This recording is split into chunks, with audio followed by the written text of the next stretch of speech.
इस कॉन्स्टिट्यूंसी में बहुत से प्रॉब्लम ऐसे हैं जो पिछले 20 साल से सेम है। ट्रैफिक 24/7, वाटर, यहाँ पे एक टैंकर लॉबी भी है। लोगों के मन में आज भी दिख रहा है कि they want change. One has a legacy and other has his work. एक तरफ एक फैमिली लीगेसी है इसलिए वोट मांग रही है और दूसरी तरफ मेरे जैसे कार्यकर्ता वोट मांग रहे हैं। तो पिछले 20 साल से यहाँ पे काम कर रहे हैं। 1984 में यहाँ का डीपी प्लान हुआ था, उसके बाद उस पर काम ही नहीं हुआ। Welcome to our live coverage of Maharashtra Assembly elections. Joining us today, we have Rahul Kalate, the candidate for Chinswad constituency representing Mahavikas Aghadi Alliance, for an exclusive interview with Pune Times Bureau. Sir, elections पास आ रही है, आप constituency में घूम रहे हो, तो एक constituency में कैसा एटमॉस्फेयर है? नहीं, कॉन्स्टिट्यूंसी पूरे कॉन्स्टिट्यूंसी में बहुत अच्छा एटमॉस्फेयर है। पीपल बाहर आ रहे हैं, पीपल बहुत अच्छे से रिस्पॉन्स कर रहे हैं और लोग बुला के ले रहे हैं कि मिलना है, आपसे बात करनी है। और लोगों के ऊपर दिख रहा है, लोगों के चेहरे पे दिख रहा है यहाँ पे बदलाव है।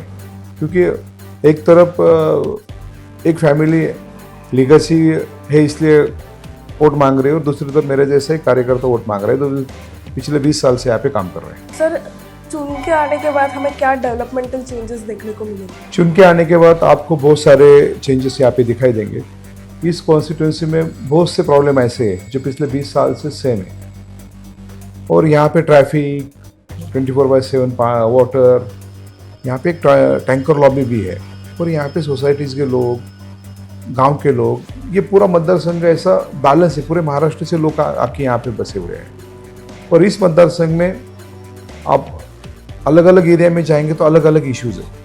तो इन सब इश्यूज़ पे हमें काम करना पड़ेगा और जो इस सिटी का पूरे इस कॉन्स्टिट्यूंसी का रिस्ट्रक्चरिंग करना पड़ेगा। क्योंकि 1984 में यहाँ का डीपी प्लान हुआ था, उसके बाद उस पर काम ही नहीं हुआ।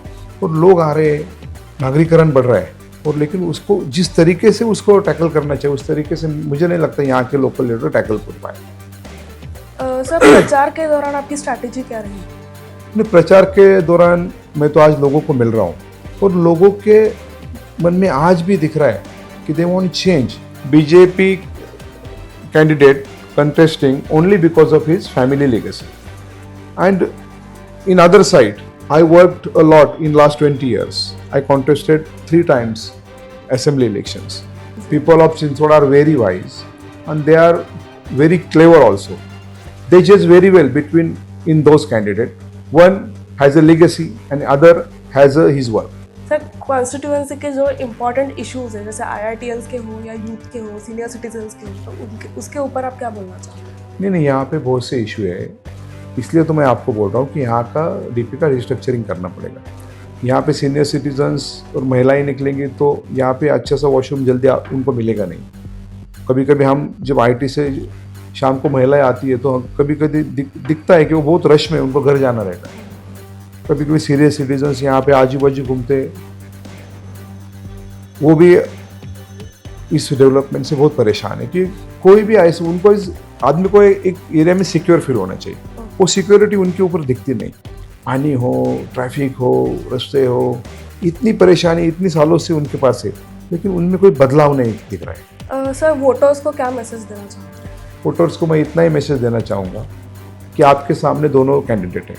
एक कैंडिडेट है जो फैमिली लीगेसी से आता है और दूसरा कैंडिडेट जो पिछले 20 साल से आपके पास आ रहे हैं। पिछले 3 इलेक्शन वो आपके पास वोट मांगने के लिए आ रहा है, आपने उसको भर भर के वोट दिए, लेकिन इस बार यहाँ सत्ता परिवर्तन करना पड़ेगा।